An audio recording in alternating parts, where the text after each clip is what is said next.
एक स्त्री जिस पर चरित्र का कलंक लगा दिया जाता है कि चरित्रहीन है और उसको अपने ही पति से दूर कर दिया जाता है। पति के मन में भी कुछ गलतफ़हमियाँ भर दी जाती हैं कि पत्नी ऐसी है, वैसी है। उसके चलते 11 साल पति-पत्नी एक-दूसरे से अलग हो जाते हैं और जब 11 साल बाद पति देखता है पत्नी को तो फूट-फूट कर रोने लगता है। आप सभी को मेरा प्रणाम। मैं सरिता राठौर आज एक सच्ची स्टोरी के साथ में आप सभी के सामने उपस्थित हुई हूँ। तो फ्रेंड्स आज की जो स्टोरी है वो एक पति-पत्नी की है जो कि 11 साल तक दोनों एक-दूसरे से अलग हो गए थे। वो भी गलतफ़हमियों की वज़ह से घर वालों के कुछ न कुछ चीज़ें वो करने से। तो यहाँ पर जो पति का नाम होता है सुबोध होता है और पत्नी का नाम रागिनी होता है। इनकी शादी रागिनी जो होती हैं उनके भाई नहीं होते हैं, वो 3 बहनें होती हैं और रागिनी अपने माता-पिता की सबसे छोटी बेटी होती है। तो रागिनी की जब शादी हो जाती है तो जो सुबोध होते हैं, वो गुजरात में काम कर रहे होते हैं। गुजरात से कभी-कभी उनका आना-जाना होता था और जब भी आना होता था तो रागिनी ज़्यादातर अपने मायके में रहती थी क्योंकि माता-पिता की देख-रेख करने के लिए दूसरा कोई नहीं था। दोनों बहनों की शादी हो चुकी थी। ये ज़्यादातर अपना समय अपने माता-पिता के साथ में ही व्यतीत करती थी क्योंकि सुबोध भी गुजरात में रहता था जो जब काम से गुजरात से जब आता था तो अपने ससुराल में जाता था, उसको भी थोड़ा नहीं अच्छा लगता था, बोलते थे फिर थोड़े दिन रहता ससुराल में, फिर अपने यहाँ पर आके फिर अपना काम पर चला जाता, तो ऐसे करके जीवन यापन चल रहा था। जो सुबोध के जो भाई थे, सुबोध गुजरात चला जाता है और वहाँ पर अपना काम पर ध्यान देता है, तो उसके जो भाई होते हैं सुबोध के, बोलते हैं तुम्हारी पत्नी तो सही नहीं है, तुम्हारी पत्नी तो कैरेक्टरलेस है और तुम्हारी पत्नी का किसी के साथ में अफेयर चल रहा है, ऐसा है, वैसा बहुत सारी चीज़ें उसके उनके जो परिवार वाले होते हैं वो लगा देते हैं। जब ये सारी चीज़ें पता चलती हैं सुबोध तो सुबोध अपनी पत्नी को छोड़ देते हैं कि मैं घर पर नहीं रहता हूँ, तुम ऐसा करती हो, तुम मायके में ही बनी रहती हो, मायके में ऐसा है, वैसा है। बहुत सारी चीज़ें उनके जो परिवार वाले लगा के बोल देते हैं, सुबोध को वैसे ही समझ में आता है और वो अपनी पत्नी से अलग हो जाते हैं। जब अपनी पत्नी से अलग हो जाते हैं, 11 साल हो गए होते हैं उसके बाद में जो भी सुबोध कमा रहे होते हैं, जो कमाई का हिस्सा रहता है, सारा अपने घर पर भेज देते हैं, अपने भाइयों पर क्योंकि पत्नी से तो अलग हो गए थे, पति से कोई लेना-देना नहीं था, कोई खर्चा-पानी कुछ नहीं, बात तक नहीं होती थी पत्नी से। और उसके बाद में सुबोध को एक दिन चोट लग जाती है, पैर में एक्सीडेंट हो जाता है सुबोध का। तो सुबोध ने सोचा कि यहाँ पर तो मेरी कोई हेल्प भी नहीं करे क्योंकि गुजरात में अकेले रहना। तो सुबोध ने फैसला लिया कि अपने घर पर जाऊँगा और अपने परिवार वालों के साथ में रहूँगा जाके, ताकि मेरी देख-रेख भी सही से हो जाएगी और अपने ही लोगों के साथ में रहूँगा, तो मेरा भी पैर जल्दी अच्छा हो जाएगा। तो सुबोध ने बोला कि चलिए हम अपने घर पर जाते हैं, तो वो टिकट कटाते हैं अहमदाबाद से सीधी अपने यूपी के लिए और अपने घर पर आ जाते हैं। जब अपने घर आ जाते हैं, तो वहाँ पर कुछ समय तो उनका अच्छे से व्यतीत होता है, जो भाभी होती हैं, वो अच्छे से ध्यान रखते हैं। लेकिन जब उन्होंने देख लिया कि जल्दी से इनका पैर सही नहीं हो सकता है, उसके बाद में वो बहुत ज़्यादा वो करने लगते हैं कि नज़रअंदाज करने लगते हैं, कोई देख-रेख नहीं, समय से भोजन नहीं। वो सारी चीज़ें कहीं न कहीं सुबोध उन सब चीज़ों से परेशान हो गया था कि मैं हर महीने पैसे भेजता था, उसका कोई भी नहीं है और आज मैं परेशान हूँ, तो ये लोग मेरे साथ में ऐसा कर रहे हैं। आज ये लोग मेरे साथ ऐसा कर रहे हैं, तो सुबोध कहीं न कहीं समझ जाता है कि मतलब की दुनिया है। जब तक मैं पैसे भेजता था, तब तक तो ये लोग मीठी-मीठी बातें करते थे और इतना दूर से प्रेम जताते थे कि इनसे ज़्यादा कोई मेरा हितैषी नहीं है और मेरी पत्नी भी को भी इन लोगों ने अलग करवा दिया। इतनी सारी चीज़ें वो कर कर अब मैं क्या करूँ, पैर में आराम मिलने लगता है, तो सुबोध को अपनी जब घरवालों का ऐसा व्यवहार देखता है, तो उसको अपनी पत्नी की बहुत याद आने लगती है कि मेरी पत्नी मेरा कितना ध्यान रखती थी। जब भी मैं आता था, इतना ज़्यादा केयर करती थी, इतना देख-रेख करती थी। तो उसको अपनी पत्नी की याद आती है और बाइक की चाबी उठाता है, हेलमेट लगाता है और 50 किलोमीटर दूरी पर उसकी जो ससुराल थी, वो वहाँ के लिए निकल जाता है। जब वो वहाँ के लिए निकल जाता है, सुबोध जाता है, देखता है जाके कि अपने ससुराल में पहुँचता है, काफ़ी चीज़ें बदल चुकी थी क्योंकि 10-11 साल में बहुत सारे बदलाव आ चुके थे।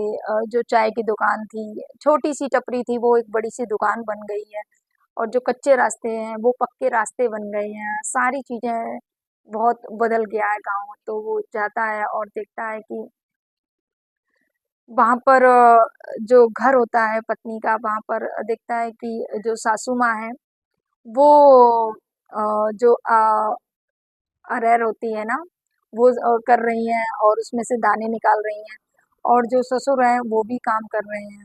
और लेकिन वो दरवाजे की ओर टकटकी लगा के देखता है कि शायद कोई अंदर से निकले, कोई अंदर से निकले, लेकिन वहां पर कोई नहीं निकलता है। तो जो ससुर जी होते हैं पूछ लेते हैं, बेटा किसका करते हो? बोले नहीं नहीं, बस ऐसे ही देख घूमने के लिए आया था। तो वो कुछ नहीं बोलते हैं, और जो सुबोध होता है वो निकल लेता है। जब सुबोध निकल लेता है, बोला कि मुझे तो मेरी पत्नी दिखी नहीं, अब मैं क्या करूं? सुबोध बोला कि शायद नहीं होगी या कहीं गई होगी। सुबोध चल देता है, आगे की ओर बढ़ देता है, तो उसको जो पुरानी यादें थी वो उसको रोकने लगती हैं। वो सारी याद करने लगता है, और जो एक पोखरण हुआ करता था जहाँ पर गाय भैंसें बकरियां चरा करती थी, वो वहाँ की यादों में खो जाता है और सोचता है जाते समय कि जब मैं यहाँ से जब मैं अपनी पत्नी के पास आया करता था, मैं थोड़ी दिन के लिए आता था, लेकिन वो कम से कम मुझे जाने नहीं दी, 10-15 दिन तक तो मैं यहाँ रहता था, और जब भी मैं आता था तो वो मुझे यहाँ तक छोड़ने आती थी। तो वो सारी चीजें सुबोध के मन में याद आने लगती हैं, और वो सोचता है कि एक बार फिर से मैं इस जगह को देखना चाहूंगा, फिर मैं वहां पर जाना चाहता हूँ। तो सुबोध फिर से गाड़ी को पीछे लेके और उस पोखरण में जाता है जहाँ पर वो पहले कभी आया करता था, उसकी जहाँ पर यादें जुड़ी हुई थी। तो वो देखता है कि बहुत सारी बकरियां चर रही हैं, और गाय भैंस वो भी चर रही हैं। उसके बाद में वो देखता है कि वहाँ पर बहुत सारी औरतें भी हैं, जिसमें उस वो अपनी पत्नी को पहचान लेता है। जब वो नजर हेलमेट लगा रखा था, पत्नी से बात करती है, पत्नी बच्चे बकरी के बच्चे को दुलार कर रही थी। पत्नी जब बकरी के बच्चे को दुलार कर रही थी, तो सुबोध ने पूछा कि ये बिकाऊ है क्या बच्चा? बोली कि नहीं, बेचना तो नहीं है, ये अभी बहुत छोटा है। तो जैसे ही सुबोध ने पत्नी से पूछा, तो उसने बोला कि ये आवाज तो मुझे कहीं जानी पहचानी लग रही है। तो उसने बोला कि ऐसा करिए, आप हेलमेट उतार दीजिए अपना, मुझे आपको देखना है। सुबोध ने बोला, क्यों, मुझे क्यों देखना है, हेलमेट क्यों उतारना है? बोले नहीं नहीं, ये मेरी किसी अपने की आवाज लग रही है। और वो रिक्वेस्ट करती है कि प्लीज अपना हेलमेट उतार दीजिए। सुबोध हेलमेट उतारता है और अपनी पत्नी को देखता है, सादगी से भरी हुई, मांग में सिंदूर है, ना कोई गहने हैं, एक चेहरे पे चमक है, एक सादगी वाला जीवन, जो एक पतिव्रता नारी जो कि अपने पति से दूर थी, कोई साज श्रृंगार नहीं, बस सिंदूर था और एक चेहरे पर चमक थी, कोई गहने नहीं, कोई नहीं, कुछ नहीं, कोई श्रृंगार नहीं। तो जब सुबोध देखता है तो उसकी आंखें भर जाती हैं, और जब उसकी पत्नी ने देखा तो हेलमेट जब उतार दिया उसने, तो वो बहुत जोर से चिपट के रोने लगती है गले लगकर। जब रोने लगती है, जो और महिलाएं होती हैं वो आ जाती हैं कि आखिर क्या हो गया, कौन आया है जो इतनी जोर से रो रही है, आखिर क्या मामला क्या है? तो जो लड़की की चाची होती हैं वो आ जाती हैं, बोले अरे दामाद साहब, आप इतने दिनों बाद आए हो और ये इतना काहे रो रही हो? तो जो सुबोध होता है बोलता है, देखो ना काकी, आप ही समझाओ इसको, इतना तेज रोए जा रही है। अब मैं आ गया हूँ ना, अब मैं ले जाऊंगा इसको, अब मैं नहीं कभी अपने से जुदा कभी नहीं करूंगा इसको। जो काकी वो बोलती है, हाँ बिल्कुल, क्यों नहीं, अब ले जाएंगे, बहुत दिन हो गए हैं इसको भी। और चलोगी ना तुम मेरे साथ में? जब सुबोध ने बोला कि चलोगी मेरे साथ में, तो जो पत्नी होती है बोलती है कि मैं अपने माता पिता को छोड़कर कैसे जा सकती हूँ? फिर भी उसने बोला कि मैं अपने माता पिता को छोड़कर कैसे जा सकती हूँ, मेरे बूढ़े माता पिता को हमारी जरूरत है। तो सुबोध ने बोला कि उसके लिए भी आप टेंशन मत करो, उसके लिए भी मैंने घर बनवा लिया है, आपके माता पिता भी रहेंगे, हम भी रहेंगे, एक साथ मिलकर हम सारे लोग रहेंगे, बस आप चलने के लिए तैयार तो हो। तो जो पत्नी होती है वो अपने घर जाती है, अपने माता पिता को बताती है, सुबोध भी वहां पर जाता है। तो ससुर जी पूछते हैं कि बेटा अभी तो आप आए थे, हमने आपसे पूछा था कि आप किसके यहाँ जाना है आपको, तो आपने बोला हम तो ऐसे ही आए। बोले नहीं पिताजी, मैं बस ऐसे ही देखने आया था, पता करने आया था, अपनी पत्नी के बारे में जानने आया था। तो जो सुबोध ने बोला, जो चाची होती हैं वो घर आती हैं और बोलती हैं कि बेटा बहुत बहुत तपस्या की है इस मेरी बेटी ने।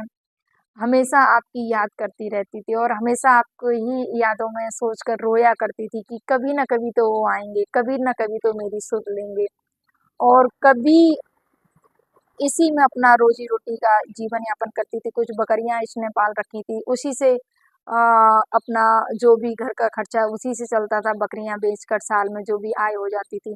और एक स्कूल में एक आया का काम चुन लिया था, जो आया के स्कूल में बच्चों को ले जाना और छोड़ना और जो स्कूल का काम होता था, वो स्कूल जॉइन कर लिया था। उससे भी जो भी पैसा आता था, उससे इनकी घर गृहस्थी चलती थी। आज सुबोध के आँखों में आँसू भर जाते हैं कि कभी भी मेरी पत्नी ने मुझसे रुपए की डिमांड नहीं की, ना मुझसे कभी शिकायत की कि मुझे ये चाहिए, मुझे वो चाहिए। सुबोध ने बोला कि अब कोई बात नहीं, अब जो दुख वाले दिन थे वो दूर हो गए, अब सुख के दिन आए हैं। मैं भी भटक गया था और मैं भी अपने घर वालों के कहने पर आकर मैंने भी तुमको बहुत दुख दिया है, बहुत तकलीफ दी है। मैंने इतनी अच्छी अपनी पतिव्रता नारी पर शक किया, उसके लिए मुझे शायद भगवान कभी माफ़ नहीं करेंगे और मुझे लगता है तुम भी माफ़ नहीं करोगी मुझे, मैंने जो तुम्हें दुख पहुँचाया है, जो ठेस पहुँचाई है।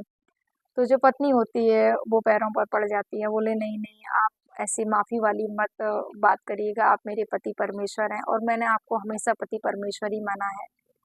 ये सब जब बात होती है तो पूरा परिवार खुश हो जाता है और सुबोध अपने सास ससुर से बोलते हैं कि मम्मी जी पापा जी मैं आपको लेने के लिए आया हूँ और आप सब चलिए हमारे साथ में, हम सब मिलकर रहेंगे।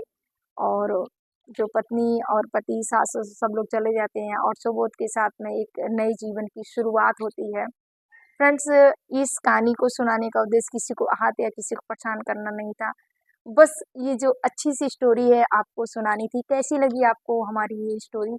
फ्रेंड्स, अच्छी लगी तो प्लीज़ चैनल को लाइक और सब्सक्राइब ज़रूर कर देना। आप सभी को मेरा प्रणाम। जय हिंद, जय भारत, जय सिया राम।